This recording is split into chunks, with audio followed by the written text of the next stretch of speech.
Hey, Victoria. So today I am interviewing you. The tables have turned. I know. I did not have a interest in ever becoming a journalist, but I'm going to do my best. I'm really excited. I believe in you. Thank you. I'm really excited too. I think this is going to be a fun topic. And now I'm going to be interviewing you about being a mom abroad. That's right. And all the differences. And it's really exciting because I'm not a mom and I've been seeing it through your eyes. And it's really cool to see the differences and hear from you the differences. So I'm excited for you to share all of that with us. Yeah, I think I would have had like a broad story had I not come over as a parent. And I think it's really cool that you came over before becoming a parent, because I think like you have that experience to like kind of juxtapose against like what you've seen me do, because I started parenting in a different country versus like starting parenting here. But I think that is helpful for people who are thinking of like picking up and moving. And I had really little kids, so. Still, it is. I mean, it's also hard moving at any age. Kids, I'm sure, for what I've heard, it's not easy.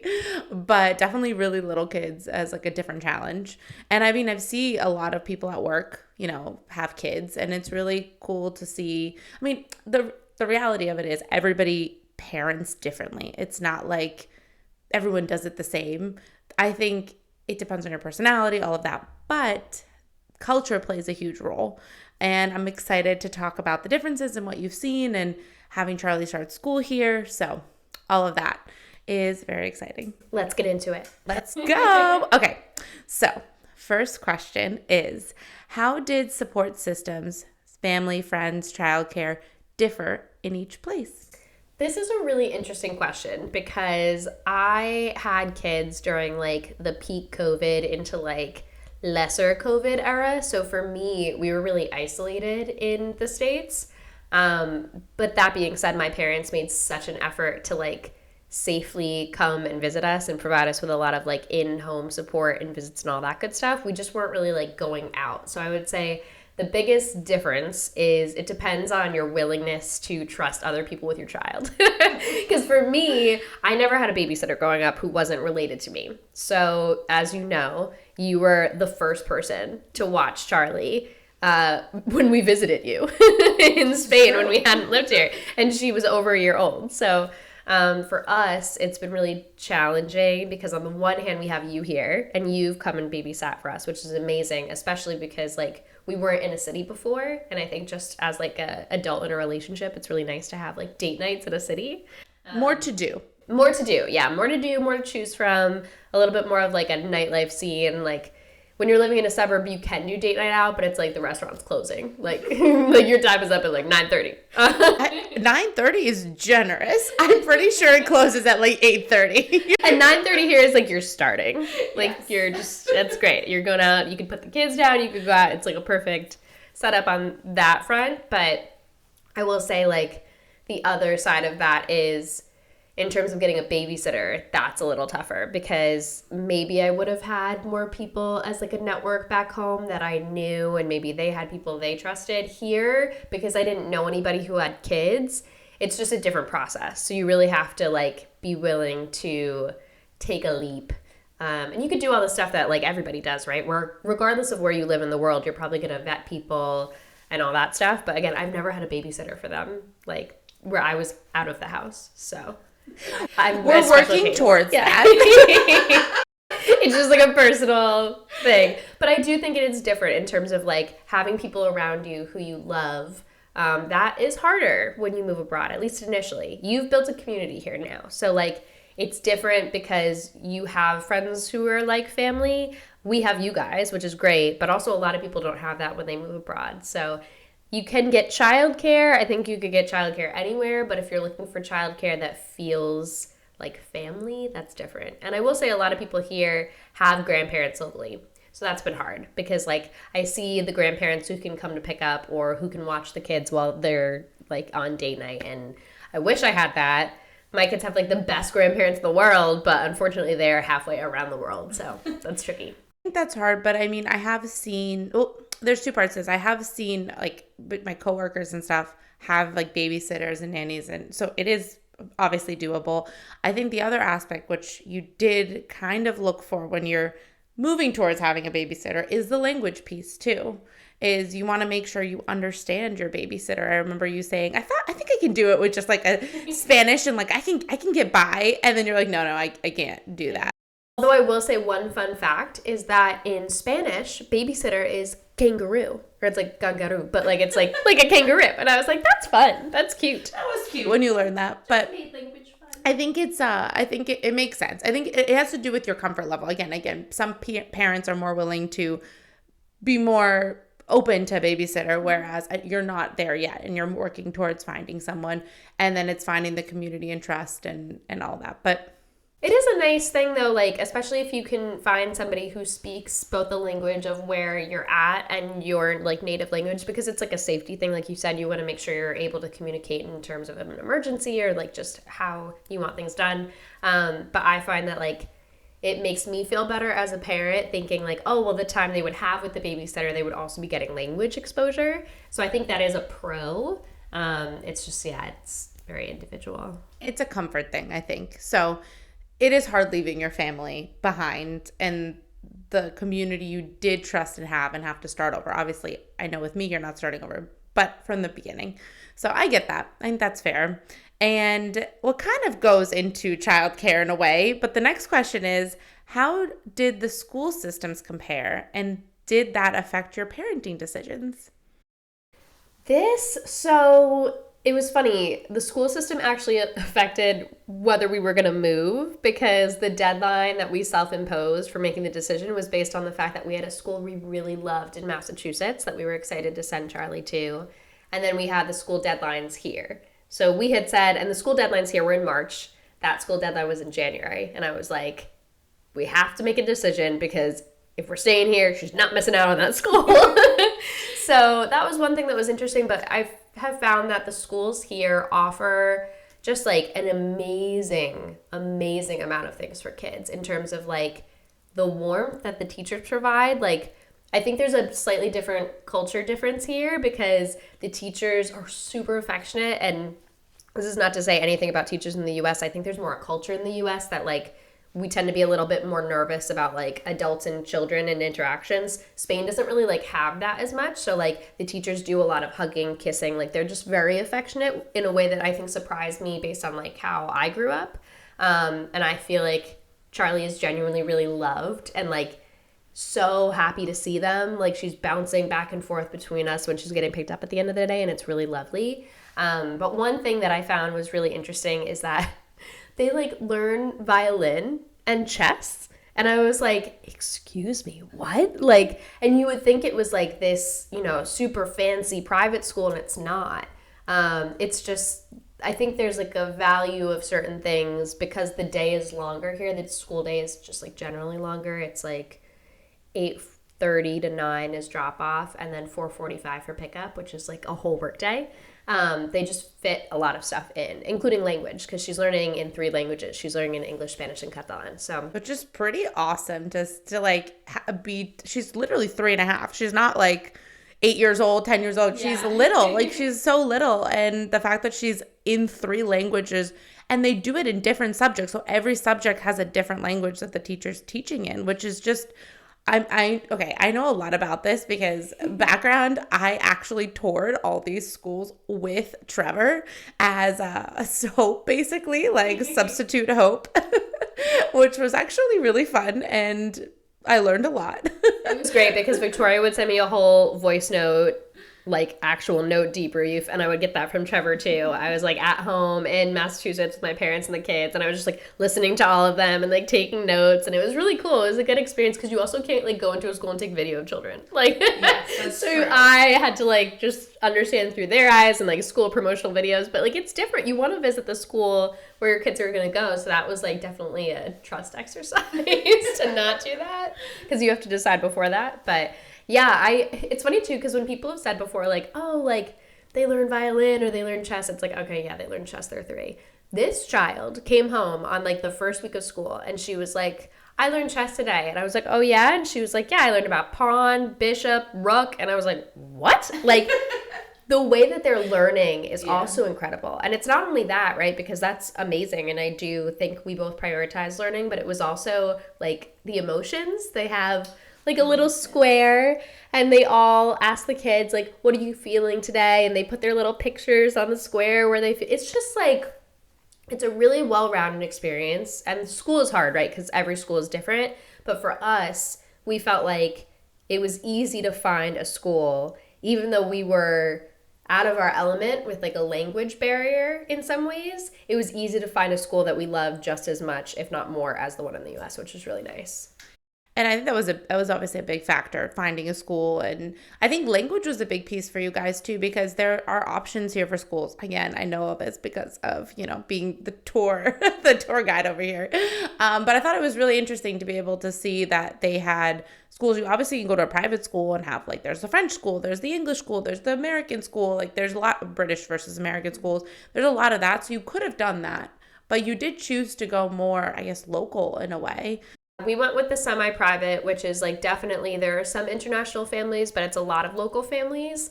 The thing about language that I think is interesting is that a lot of people said to me, oh, she's 3 years old, she's going to pick up the language so quickly.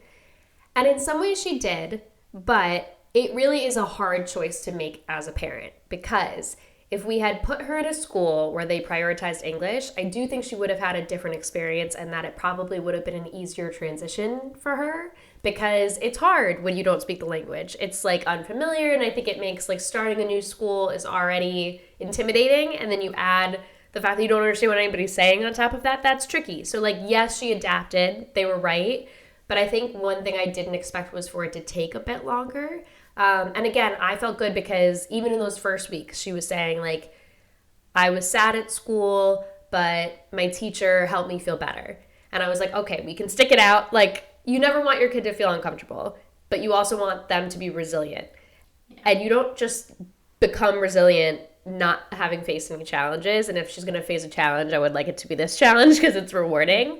But yeah, that was definitely tricky because I had an expectation, I think, based on what other people have said, that she would have an easier time with that, but you forget that they're talking to each other too. Like, think about you trying to understand a 3-year-old, right? In like English. That's hard for us, right? Because like, they just speak in like their little voices, you know what I mean? Sure. And like, I don't know what's going on. Right. And then Charlie, had to learn how to interact with her little classmates on the playground. So it was the right decision for us, but it might not be. I could totally see. I don't think there's any right answer. I think that parents listening to this who are trying to figure out like what school is right for my kid, it's really daunting. I was like lurking in all the Facebook groups. We reached out to a professional to like help us who like knew all the schools. Like, utilize every resource you can to feel comfortable, but also know that like you have to do what's right for your family and your kid. And for us, we wanted to prioritize language immersion as early as possible because we felt like long term that was going to be really good for her. But I totally understand if parents were like, I get that, but they will learn the language eventually, and I'd rather them just be comfortable in an uncomfortable situation. So whatever anybody chooses, I totally get. Yeah, no, I get that. But I think you made the right choice. It's a great school, and she loves it now. It's been almost a year, which is wild. Yeah, she's obsessed with it. And she's like, she keeps asking the teachers to come home with her. And I was like, they have their own houses. I think the one point you touched on, and then we'll move to the next question, is that the school day is longer, and that's a big difference. I didn't really know this, to be honest, because I don't know much about that when they're younger in the U.S., but the school day is a lot shorter. Yeah, I think that was like a really big deal for me. And it was something that in my American mom brain moving to Europe, I was like, I'll just have her do a shorter day. And then I got here and I was like, I don't want to be that person. And like, the thing is, I would do anything for my kid if I thought that it wasn't the right decision. I don't care what other people think.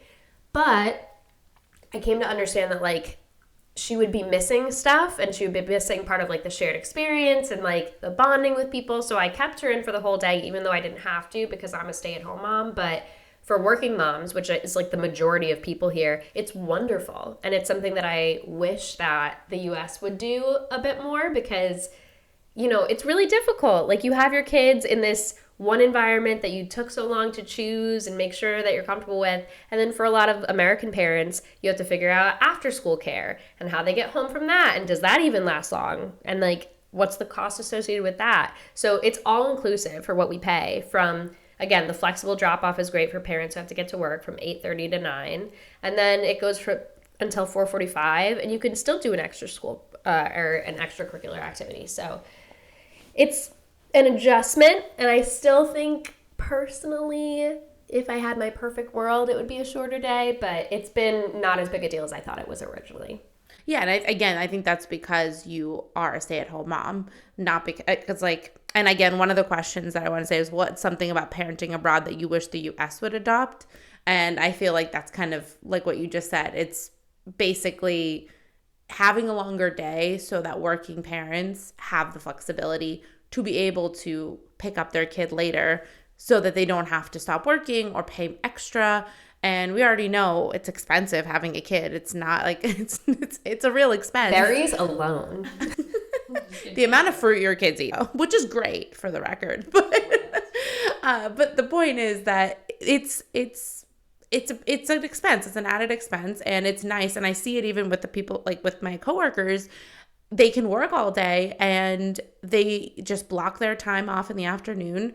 They go pick up their kids if they need to, take a break, and or they, have someone, parenting or grandparents or nannies, babysitters. But it's really nice because there's a lot of flexibility when it comes to working too. They like very much respect like that time of like, oh, I need to go pick up my kid. Okay. Or nothing starts before 9 a.m. because I'm like dropping my kid off. Like no one's like starting meetings in Spain before 9 or actually even at 9, let's be real.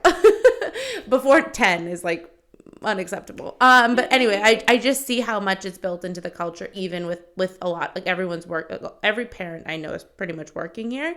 And coworkers, I just see it built into their schedule, which I really find nice. Yeah, one thing that's interesting too, I don't know anybody who does this personally, but I remember reading about it because the kids do nap and lunch, and you can take your kid home during that time. So we do not live close enough to the school to make that happen. But a lot of people do live close to whatever school they choose, and then they do. They bring their kid home, they have lunch as a family, maybe they take a little snooze-a-roozle, and then they bring them back to school, which I think is really cool.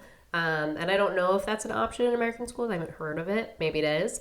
But again, that's really cool because you have the family time, but you also get to bring your kid back to somewhere like they're excited to go to, they're comfortable, they have people who love them and care about them, and they're safe, which is like my biggest thing. I was like, to be honest, and I feel like the number one thing that I feel I relate to with American parents is I was really scared to put my kids in school in the U.S. And a lot of people have a lot of feelings about all things United States, but I will say I feel like all parents can identify with a feeling of being scared, whether you think it'll happen to you or not, that you could drop your kid off at school and they don't come home.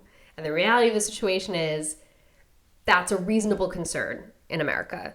And I don't feel like that here. And I feel like it's a huge, like immense weight lifted off my chest. And I cannot imagine the anxiety I would have had if I had put her in school in the US, which like I just would have had to do. And so many people have to do it, and you have to deal with it and accept it. And it's just a hard reality. But for me, that is the most beautiful thing that schools have given me here. It's the ability to feel like, not that nothing could happen, but like I know one thing for sure is probably not going to happen. So yeah, that's been really nice.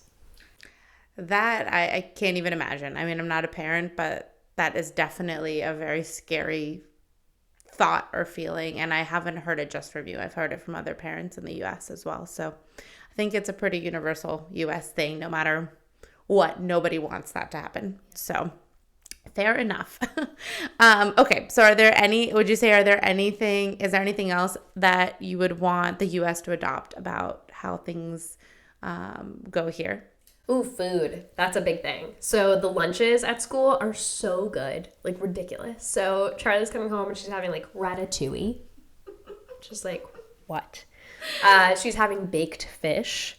It's just like they do cultural days where they like do different meals. It's really like the food is so important here. There's a really like a big emphasis on seasonal produce and just like food is big. Like, it's Europe, obviously. We all come to Europe to eat food. It's no different with the kids. So I think that's a big thing because I've seen, and I remember thinking that would be my life too. I would be packing these lunches with like the little bento boxes and like cutting out the shapes. And like, to be fair, I do that on like the weekends and stuff. I like to like dabble in like, you know, Trevor's like a whiz with the pancake thing where like he makes pancake shapes. It's like really fun. But the thing is like it lets us be fun with it. It's not like a requirement. And I think that having your kids have access to healthy food at school, and not even just in like the semi-private like Charlie is in, also the public, and obviously the private as well, like there's just an emphasis on giving kids nutritional food that they need for energy. And also the one thing we do have to pack each day is fruit, a piece of fruit. I love that though. There's literally a menu. And when I toured, like all of them for the record, all the schools that we looked at, we collectively, I also now have children. Yes, the group. They were like, yeah, we have like a chef that cooks these meals. You'll get a menu telling you exactly what your kid's going to be eating and all this stuff. I'm like, oh my God, I definitely did not have that as a kid growing up in the US. So I think that's incredible that they focus so much on nutrition and what you're putting in your body, because we know it's really, really important. And the quality of food in Europe is definitely better. It's also nice because at school they have the healthy food, and then after school they have what's called merienda, and it's like the afternoon snack, and all bets are off. Like that is literally like chocolate sandwiches, cookies, like we are going for it. Like everybody's sharing, there's chocolate milk, like it is just, it's a free-for-all. So like, let's not give the impression that everyone in Europe is eating like super well all the time. But it's nice that like during the day they're getting like a really, really solid meal. And it also like frees me up like at night to be like, okay, we're gonna have pasta. And I know that she had like a really great meal at school. And then breakfast, which again, sometimes we're doing like yogurt, peanut butter, berries. Sometimes we're doing an on the road croissant. But I also think that that's about, it's moderation. Life is about moderation. You're not meant to just like eat, like, you know, you have to have and enjoy a piece of chocolate. And I think that part is really important to also balance in kids. Like you need to eat food that's like healthy, but also you can have dessert. It's not the end of the world. But I do believe in general, and I've noticed this, that like the quality, because the regulations in Europe for food are definitely stricter. There is a difference with what your kids are getting automatically because of that too, which is awesome. I think that's great.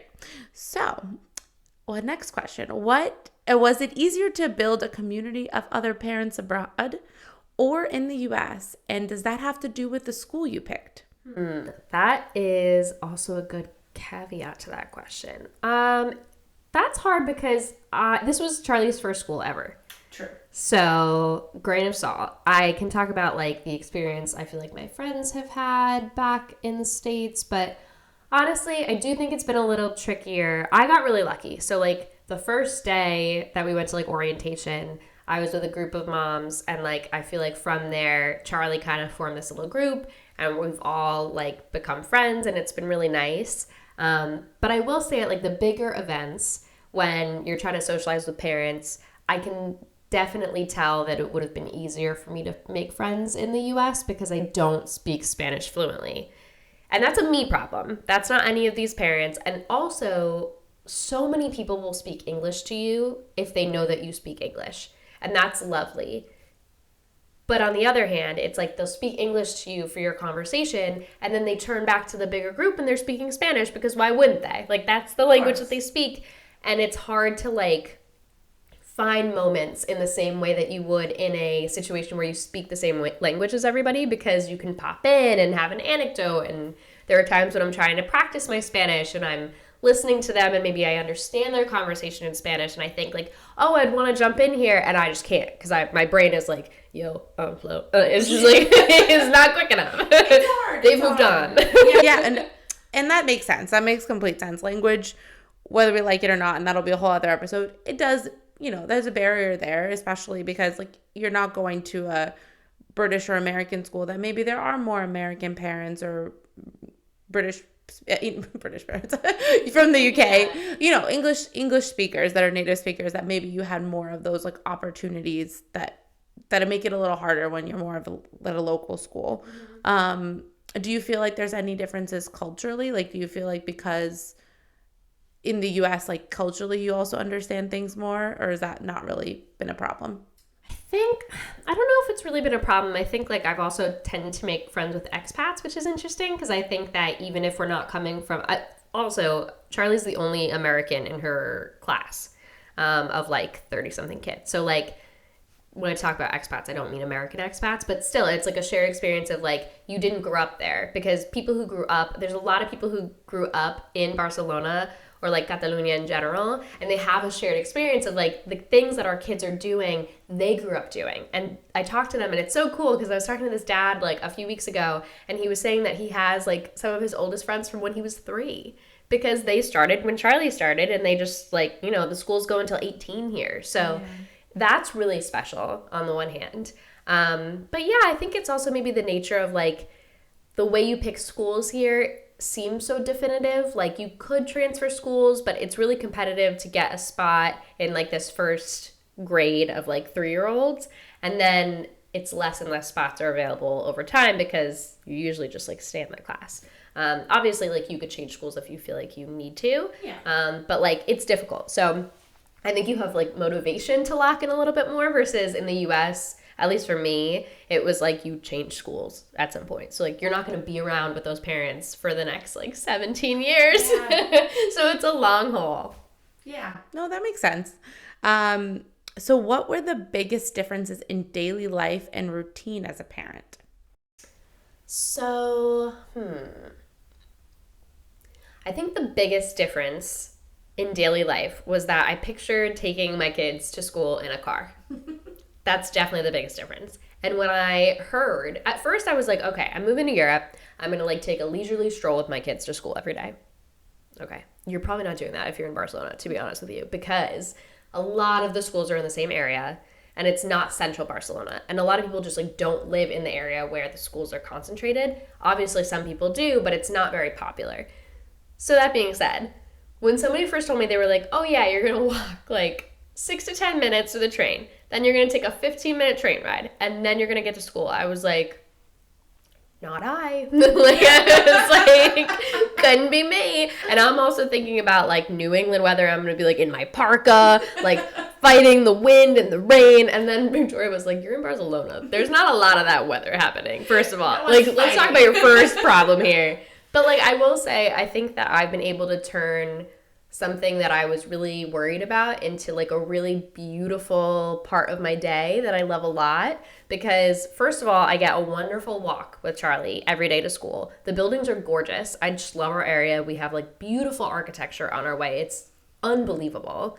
On top of that, we're taking the train, but the train is like, there's a designated car just for parents. Actually, that's something I would also say to the US. This is wonderful. I don't know if other urban parents could like tell me about this. If you live in a city, please let me know. Like if you take the train, this is such a cool thing.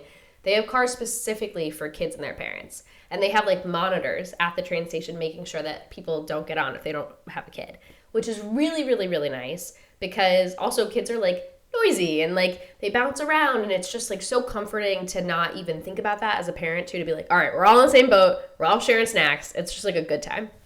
So there's that. But the train itself is a good experience. I drop her off at school, and then the train ride back is a really nice time for me to read. Do you know how many books I've read? Like, it's amazing how well my Goodreads list is going because of that small 15-minute increment of just walking back, or on the train rather, and then walking like the 6 to 10 minutes home. So that's been really nice. But yeah, I would say that I really thought it was going to be terrible, and it's part of my favorite part of the day now. You get time to yourself. I feel like as a parent, I mean, I've seen you. You don't, I mean, other people too, not just you. It's hard to find time for yourself, it seems like.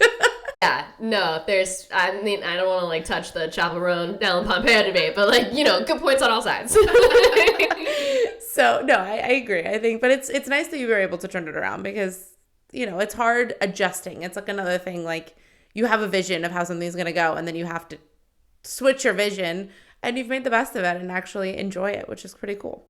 But I will say to people who are considering maybe moving to a colder climate that Barcelona really has changed my experience about that, because when I get on a walk and I take the train. This is all like moderate to beautiful weather. There was one day when it was pouring rain. And in the mornings, I just take Charlie. So it's like me and Charlie time. It's wonderful. Sometimes Trevor takes her. Either way, we're like having a good time, one-on-one. The end of the day, we're taking Miles. And we used to call him Baby Miles. He's no longer Baby Miles. He's Toddler Miles. He's like huge Baby Miles. Oh, yeah. And so like I have him in the big stroller because I had my Cyvacs at the time because I think they were both in the stroller. And it's pouring rain. And I'm trying to find the particular train station that I hadn't used before, and I needed an elevator because like when you look at Google Maps, they show you where the train station is, but they don't always show you where the elevator entrance is. So I'm like in the rain, I'm calling Trevor, I'm like, I don't know how to do this, like how do I get there? I finally get on the train. Again, it's pouring, and like I didn't even know it was gonna rain that day, which like my bad, but like Miles, the weather.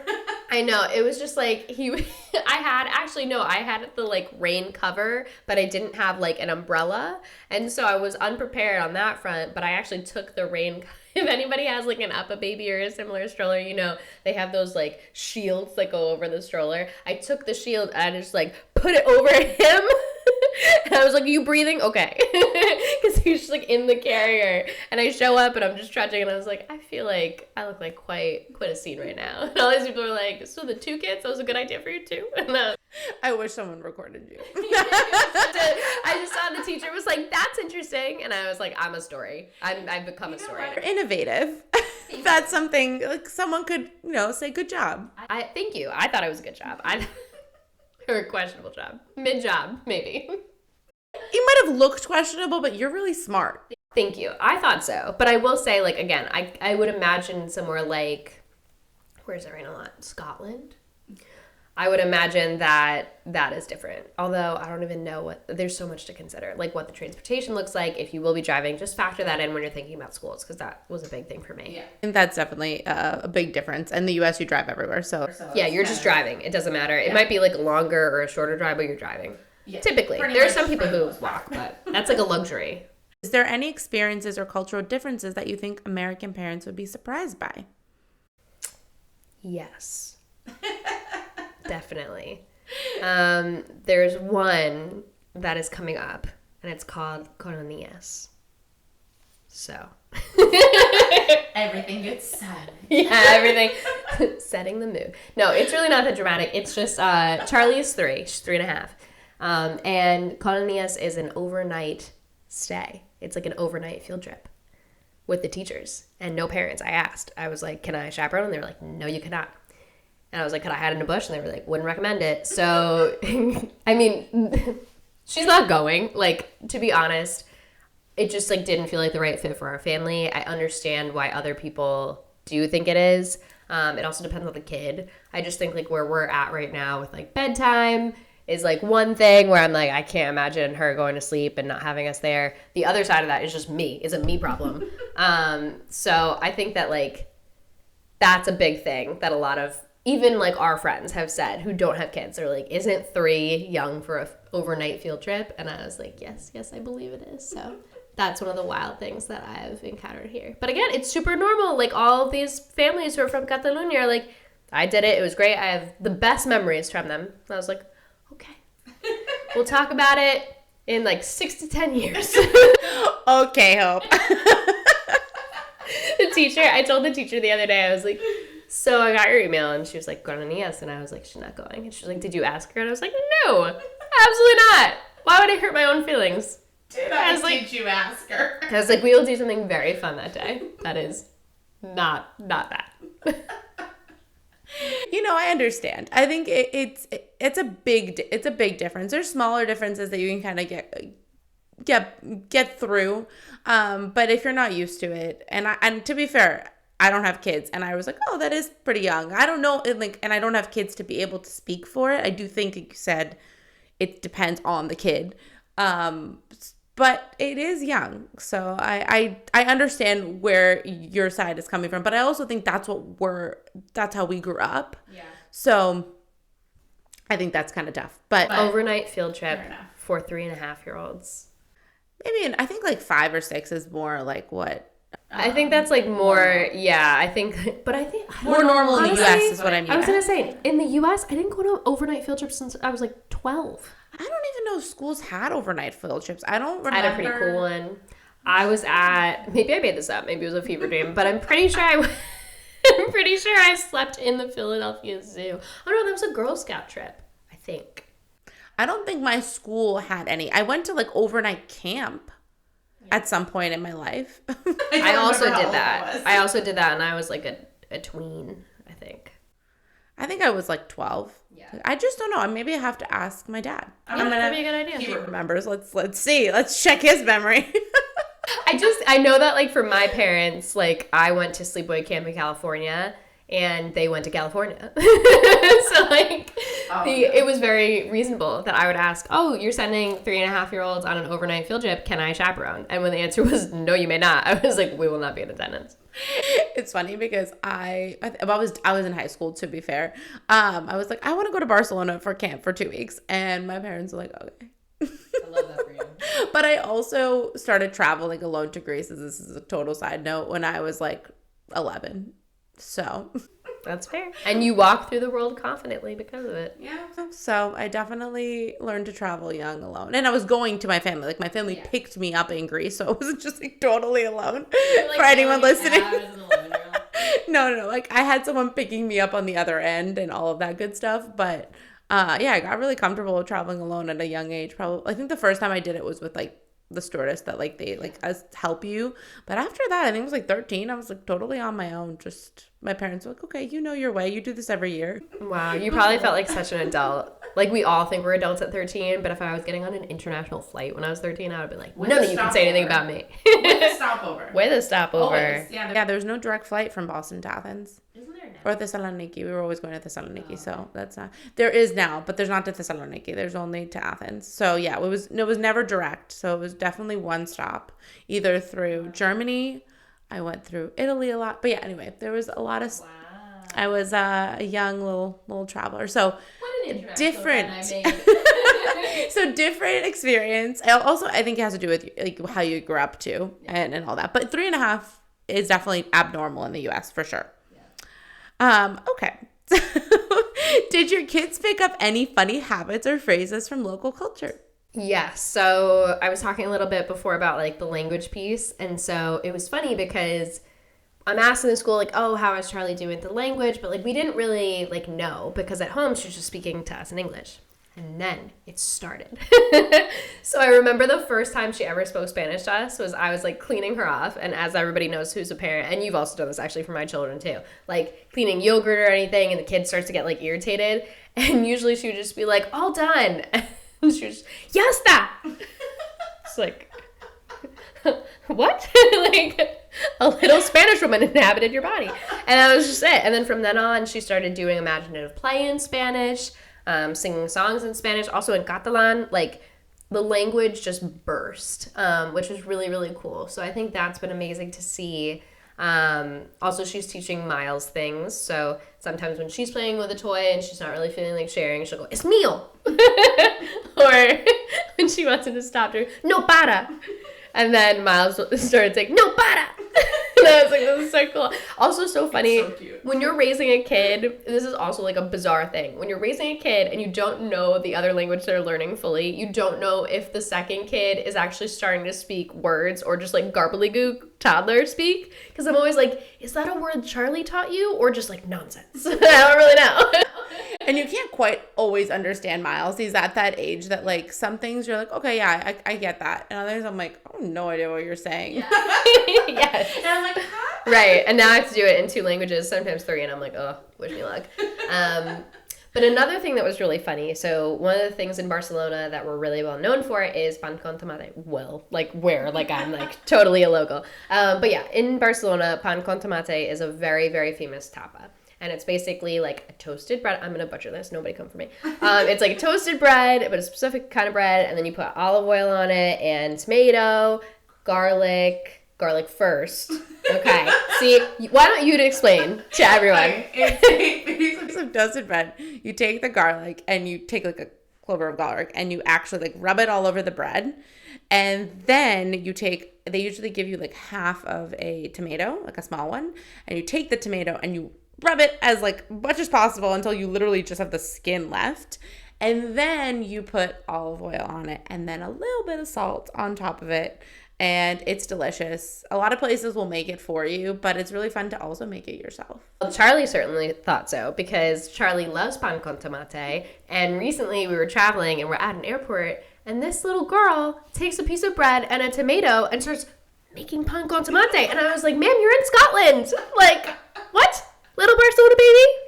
But yeah, she's super well adjusted now. I love that so much. When you told me that story, I was like, yes, girl. It's amazing. You make your pan con tomate. You enjoy that pan con tomate. When we first traveled here too, that was all she would eat, like at any restaurant. And so Trevor started calling her pan.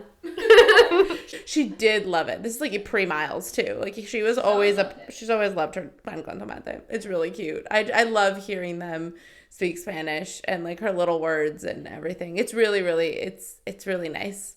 But and she's obsessed with, what's her favorite place to go to? Gosh, I was like at first, like there's so many things, Corte Inglés.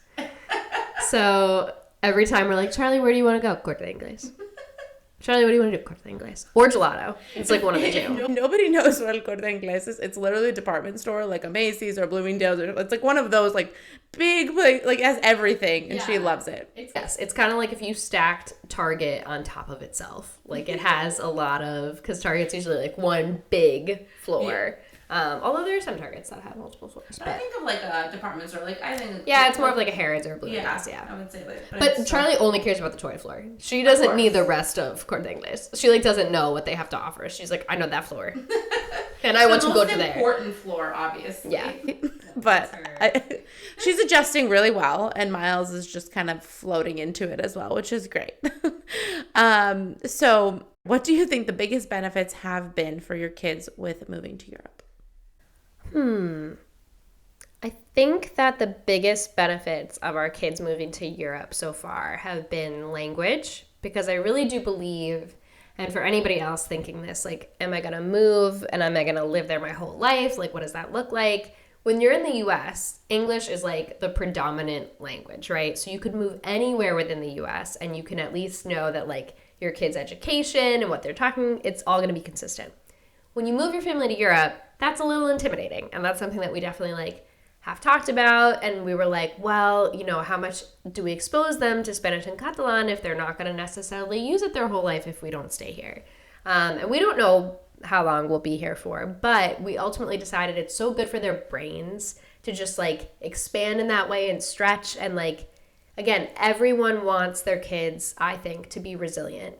And you want them to be resilient without needing to do any of the hard things, but that's just not the reality of the situation. So for us, it made sense to give that to them as like a gift and a challenge, and an exercise at being resilient at this age. So I think language immersion is a really beautiful way to do that for your kids. So I think that was one of the things. And then the other thing is just the warmth of the Mediterranean culture.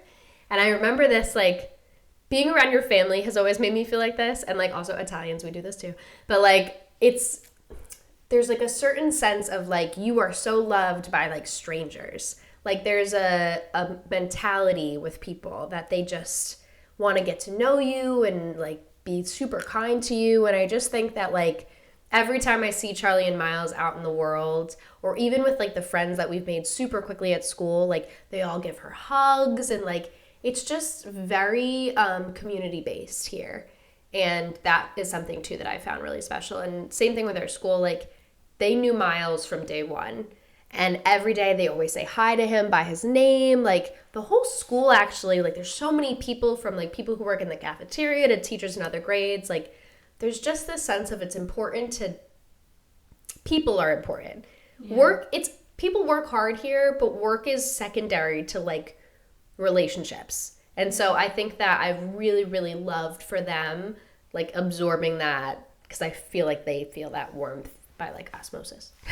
No, I love that. And I do agree with that statement that you just made. I even see it at work. Like people really value the lunchtime that you meet in person, you go to lunch. or just having that extra discussion at the beginning of the call to like get to know each other. I think that is something that is more important than just getting to the work point, which again, every culture is different, but specifically I've noticed that working in even though I'm working for an American company, working in the Spanish office in the American company is different. I think it's a very good point, and I've seen it as well. I just think that if you're somebody who's thinking about your kids and their life somewhere, and like, again, school is such a big part of it, like if you fall in love with the way that they do the school, and generally like each school is different, but there's like a cultural element to whatever country you're choosing in whatever city or suburb or wherever, like I just felt so confident that even if they're going to speak different languages at some point in time, they may not, I feel so confident about their first exposure to school. Like, I love that school with every fiber of my being. I don't talk about it to anyone any day, but like, I feel so grateful that, because I think also like, we both feel like lifelong learners, like school is important, not necessarily for like the accolades or anything like that. It opens doors, but it's more so like you learn how to be a person, you learn how to share, you learn how to be kind. And like for us, that school did all of those things. So we felt really good about the academic part. And like, I do think it's important for kids to be like mentally stimulated and all that stuff. But mostly I was like, I want her to feel like she can be away from me and still feel safe and happy and joyful. And so that has been, I think, the biggest gift, the school she's going to. Yeah, I mean, she's very happy. I see it whenever I come over. She's like, at school I did this. Did you hear? Thea. That little girl, it's funny, the language component too, because Charlie will sometimes say to me when she wants me to speak Spanish to her, Mama, can you pretend to be Francesca? Because her music teacher really only speaks mostly Spanish, so that's her cue that I'm like only supposed to respond in Spanish. She's like, you must pretend to be a different human being. Mama can't speak Spanish to me. Francesca, of course. She's done that to me too. And I was like, oh, okay, I know this cue from Hope. I was like, I got this. This is so funny too. I forgot to mention this. I think people will get a kick out of this. So there are some songs now, because of like the way she's learning, she will sing it with a Spanish accent in English. So the other day, this child is saying, baby shark. Baby what? What? I was like, shark. You're a native English speaking shark.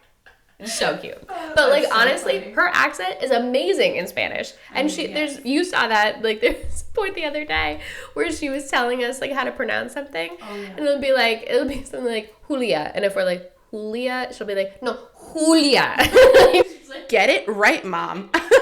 Which is great, because I think that too is like, it's a muscle. And like for you, like that's one of the things, right? Like you grew up, I think you have like a unique upbringing, but like you spoke Greek at such an early age that I think like you speak and people are like, oh no, you're like Greek. And I love that for them. If like they grow up and they have just like that natural ability to like hear the language, speak the language, it's special. I think if you learn it before, I don't remember the exact age, so I don't want to quote it incorrectly, but before a certain age, you actually don't have an accent at all, because it's the way that you hear it and that you like, again, I don't know exactly, but I think it's the way that you hear it and able to like speak. I think it's like under 7 or something like that, around that age. But if you learn a language before a certain age, you won't have an accent speaking it. But after a certain age, like my dad went to the US when he was 18. He is always going to have a Greek accent. He can never get rid of it. And he's been in the US for like 50 years. I don't know, really long time. He's like, 70? And he went at 18. Yes, you can do the math. Not gonna embarrass myself on the podcast. No, I mean, maybe if your dad becomes a late stage actor, because I don't know if you've heard, but British people do a really good American accent. Yes, if he learns all of a sudden how to do an American accent, I'm here for it. But his normal talking voice is always going to be a Greek accent. But yes. And okay, my last question is, what advice would you give to other parents thinking about raising kids in another country?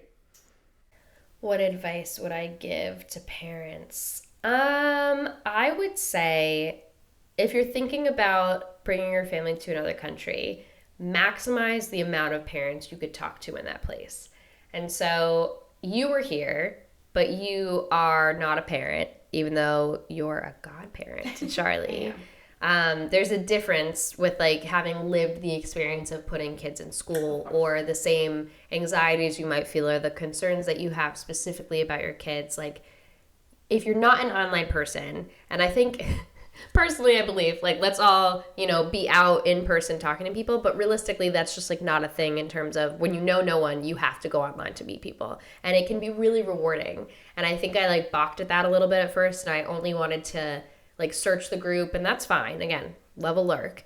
But like it's really, really important, I think, to send a message or ask somebody if you can send them a private message. Have conversations with them, because it's just a good way to understand what your experience might be before you do it. And I'm not even talking about like definitely do it once you're like committed to a place, but even if you're thinking about it, don't be afraid to like join. I joined the Barcelona babies and toddlers group like a year before I lived here. Like I just wanted to understand what it would potentially be like. And while everyone's experience is unique, there's something that's really universal about being a parent in a different place, particularly an expat parent. So I would say definitely utilize the social networks would be a big thing. And then I think the other thing is like, just realize that you're doing a hard thing and your kids have this like alternate path, right? Like I love Cheryl Strayed, and one of her best, I think, pieces is talking about ghost ships. And it talks about like this other path essentially you could have taken, and kind of like waving to that path while you go on your own. And I think about that a lot, because I'm like, well, Charlie, would she be a different person if we had been in the US and, her first experience in school was all in English and she didn't even have to think about language? And the answer is she would have been, right? Like this experience has changed our kids irrevocably, but that's not bad.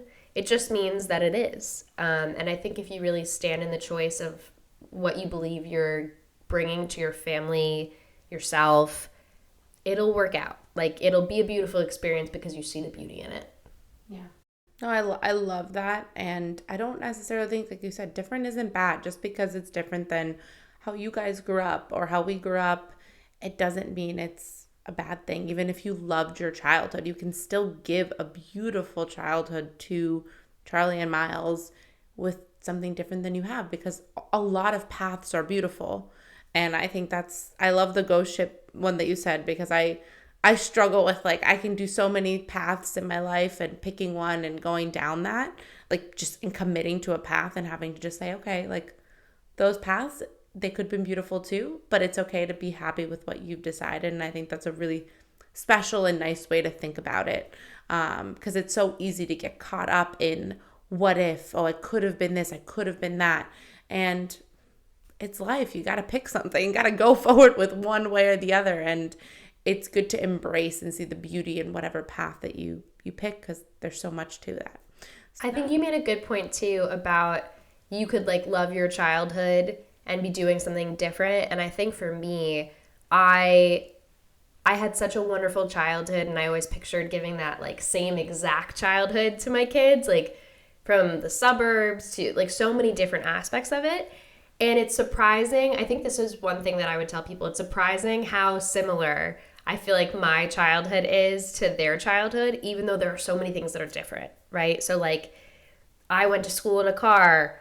My kids are going to school walking and taking the train. I went to school in the suburbs. My kids are growing up in a city. But like the moments that I feel like are the most, that I treasured most from my childhood are like the time that we have as a family, the silliness we have together, like the core things. You can bring those elements that you loved of the thing into your new life with your kids. Because for me, at least, that was the biggest thing. I was like, what is this going to look like for my kids growing up? And the thing is, you don't have to know how it's all going to look. You could just take the things that you love about the experience that you had and just kind of like translate it into a new country. It's kind of like a language. It'll be a little bit different, but it'll be relatively the same meaning. I mean, ultimately, it's people. It's in the love you provide. I'm thinking of like Inside Out when you said core memories. I was like, those core emotions.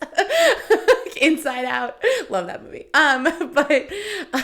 But anyway, like I think that's what's really important. And I think we get stuck sometimes on like where it is, how it go, like, and on those like very particular, like not even material things, but like we focus on those, I don't know what I'm trying to think, the activities or like the actions, rather than thinking of like the relationship we're building with our kids and what we're bringing in that sense. And same thing with building community. They're all related, but it's really, really important. That's the main part. There's a comfort in doing what you know. So like I felt very comfortable thinking about my, soccer mom existence 15 years from now when I was planning what my family looked like. But I didn't plan for, strolling to school, looking at buildings from the 1800s. And it's amazing. I wouldn't trade it for anything. And it doesn't mean that the soccer mom life isn't good. Soccer mom life is still great. It's just that I couldn't picture this Barcelona life, and it's so beautiful. And I'm very grateful for it. And I feel like if you're thinking about moving abroad, think of not necessarily what you're giving up in your current life, but like what are all the beautiful things you could have in the other versions of your life in different countries? Because they're all different and they all have downsides and upsides, but it really is whichever one you choose, you're going to find things you love about it, and you're going to find things to be excited and feel grateful for. And I think it'll shape who your kids are because you took this like big chance to do an adventure, and like that in and of itself is a cool life skill. Telling your kids, showing them that you were willing to do a really hard thing, to try something, even if you decide like, not for me, that's an amazing thing to grow up witnessing. Yeah. 'Cause it's good for your kids to see that too. It's good for them to not see just, not everything is easy, and that's okay. And you can make it fun. And honestly, I feel like we're sillier because of the harder things we've had to do. Like when we're trying to find something on a train, we don't understand a sign, we don't understand where this is. Like you have kind of a fork in the road to be like, okay, am I gonna get really frustrated? Because a lot of being here could be really frustrated when you don't know things, or can you pivot to like, well, let's have fun. Yeah, exactly. Teaching them to learn it's okay to be uncomfortable. And I think that is a really, really important skill in life because life isn't comfortable. Thanks for listening to today's episode. If you're enjoying the show, we'd love if you consider subscribing and leaving us a 5-star review. And for more content, you can find us on our YouTube channel or on socials like TikTok, Instagram, or Facebook at either Your Favorite Exes or Your Favorite Expats. We'd love to hear from you, so feel free to tell us your thoughts in the comments, DM us, or shoot us an email at yourfavoriteexpats@gmail.com.